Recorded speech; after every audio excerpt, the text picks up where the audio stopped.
go back and but something that I want to look out for with you because you're starting to kind of do the intermittent fasting is your energy. Let me know how it feels specifically during your workouts and immediately after. So essentially, like if you have a morning session and then midday slump, if is there a midday slump? If so, we may have to really combine, like you were saying, meals earlier on in the day to give you a little bit more of a proper energy level when you get to the afternoon, if that makes sense. Gotcha. No, that makes sense. And I'll Okay. keep an eye on it. I'll message you. So thank you.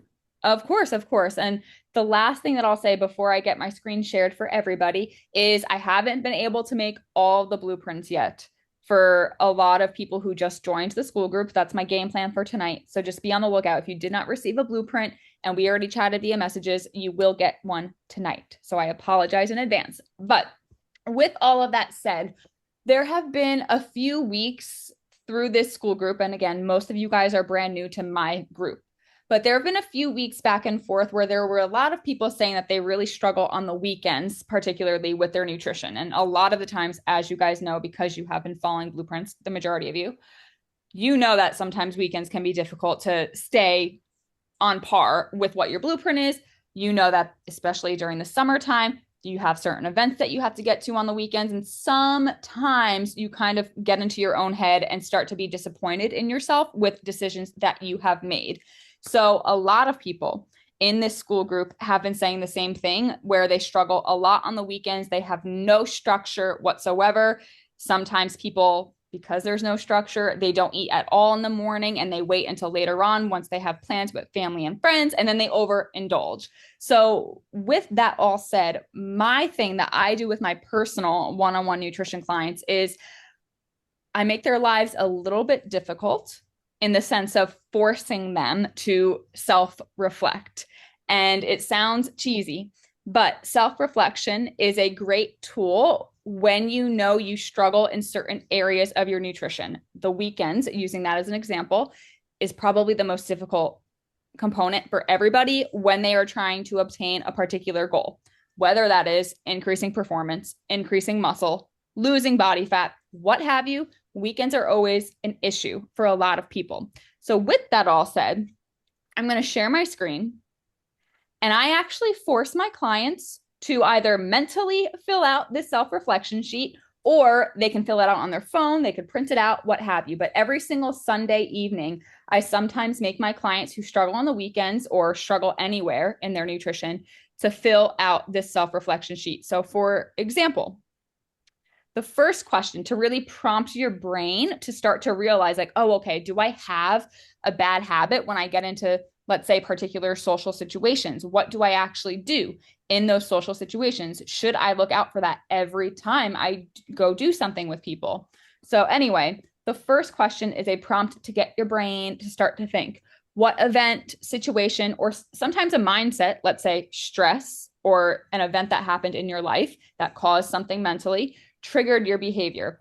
The majority of the time when we say excuse me, an eating behavior, it means did we overindulge on the weekend? Did we have maybe a few too many margaritas this past Labor Day weekend? Things like that. Once we figure out the trigger, you then get to discuss your feelings toward your behavior for that trigger. So I'll use myself as an example so then you guys can really have a good understanding of if this could be something beneficial to reaching your goal. Not to get too personal, but a couple of months ago, my dad passed away suddenly. Now, that triggered a whole bunch of stuff in my brain and emotions. But when I think of nutritionally, what it did was I stopped eating. Grief does crazy things. And for me, I did not eat whatsoever. I just slept all the time. So, what I would say is the event that triggered my behavior of not eating was my dad passing away. Am I happy with how I behaved? Honestly, no, not so much because I have a family to take care of. I have a 10-month-old baby. I have a mom that I need to make sure that she's okay with the passing of my dad. So, really, it's allowing you to understand why you're doing certain behaviors and how you could potentially modify that behavior if it happens again. So, again, the prompt question: what triggered the behavior? Next question. Are you happy with how you behaved? Why or why not? Again, I was not happy with it because I have other people to worry about as well on top of myself. Now, when I think of like nutrition goals, definitely I was not happy with how I behaved because I'm trying to put muscle on and I just lost so much of my strength from not eating during that time frame. So then the next question is, if yes, why was it a good outcome? But if no, how could I have done this better? In my circumstance, I could have done better by just simply forcing myself to eat, even though that would be very difficult, at least eating breakfast, lunch, and dinner, or at least prioritizing protein, because I know protein helps maintain as much muscle as I possibly can in that point. Now, hopefully there isn't a next time, but I use a drastic example. The next question is, what do I need to be mindful of next time? So essentially, I could reframe this of being like, the next time I have a very traumatic experience or a stressful experience in my life, what do I need to be mindful of next time? I need to be mindful of how my body responds to stress. Even in scenarios in my life that aren't as drastic as my dad passing away, whenever I'm stressed, I simply do not eat. Whereas other people, when they're stressed, they overeat. So now, the next time something stressful happens in my life, what I'm going to do is at least have some form of an eating structure of breakfast, lunch, dinner, prioritize protein.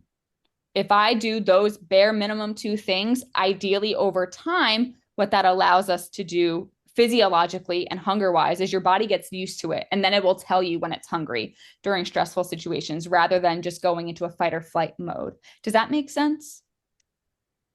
Okay. Hopefully, I'm doing a good job at explaining why this self reflection sheet could be good for all of us. Next one. Is there a pattern in my behavior? So I'm going to get away from the example that I just used. And I'm going to come back to the weekend stuff because I think that's the most common one for all of us when we have certain things going on. So, for example, it was Labor Day weekend in the United States. I know some of us on here are not living in the US right now, but on long weekends, especially during the summer, I have a lot of clients that love to go to barbecues and they love to have a few drinks. Always the pattern that I see when they have a beautiful day out and they barbecue and they know that there's a couple of beers in the cooler, that's that pattern. They're like, okay, well, they can't help themselves. They have to go have a beer while they have the burger, what have you. So that could be someone's pattern. Now, the next question is, how could we act differently going forward, when we notice that pattern? So let's say, what's the next holiday in the United States? Halloween? Do we really do anything crazy other than trick-or-treating? Let's move it to Thanksgiving. If we celebrate Thanksgiving, that will be the next kind of get together that we have with friends and family. So the next time when we have all of the food available, all of the drinks available, how are we going to act differently going forward? What I always suggest to my clients when they struggle with family or friend get-togethers is go into that event full. So throughout the day leading up to whatever event, you will eat normal. A lot of people tend to think, okay, well, I already know we're going to a barbecue. There's going to be a lot of food. I'm probably going to overindulge there. So I'm just going to skip a couple meals leading up. That is the last thing we should do. The first thing we should do is eat normal. Eat as if you don't have that event coming up, because if we skip meals, you're more likely to indulge even more. So you want to eat normal. While you're eating normal, you need to prioritize that protein. You need to prioritize hydration. And then my little trick that I always tell my clients, if you have to get into a car and drive to a location for something like a party where there's endless food and drinks, drink a protein shake on the way. So then when you get there, you're full. The first thing you do, you don't go to the appetizer plate. The first thing you do, you don't necessarily go directly to a margarita or a beer because you're still full. You have all of that protein in your stomach. So those are just some tips and tricks before leading up to something like a barbecue or an event where there's food and drinks. When you're there, what you can do is bring your own food. If it's a type of party where they want people to bring appetizers, bring an appetizer that you know the ingredients to. Bring an appetizer that has vegetables, that has a protein source. So there's always a way that we can slightly modify our actions in events that we typically don't do well nutritionally at, So then over time, you still reach your goal. And then the beauty of being in this school group is, what do you want to tell your coach? How do you want them to help? My job in this school group, even for those of you guys who are ambassadors, my job is to help you reach whatever goal that you have. So if you need me as support, if you need me to shoot you a message on Friday before you go out to a party on Saturday, I will. Just let me know how I can help and I will be there. But that is the one thing that I wanted to show you guys. Are there any questions about this whatsoever? All good. Perfect.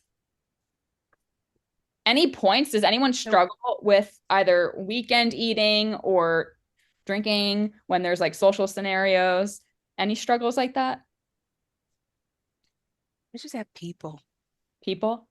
People. Like, so we had our family reunion cookout over the weekend on Saturday, and I'm not a big like get 2 plates of food type of person. Like people, I feel like people come, you get there at a certain time, and then there's like enough time in between that you get a second plate. So it's like lunch and dinner.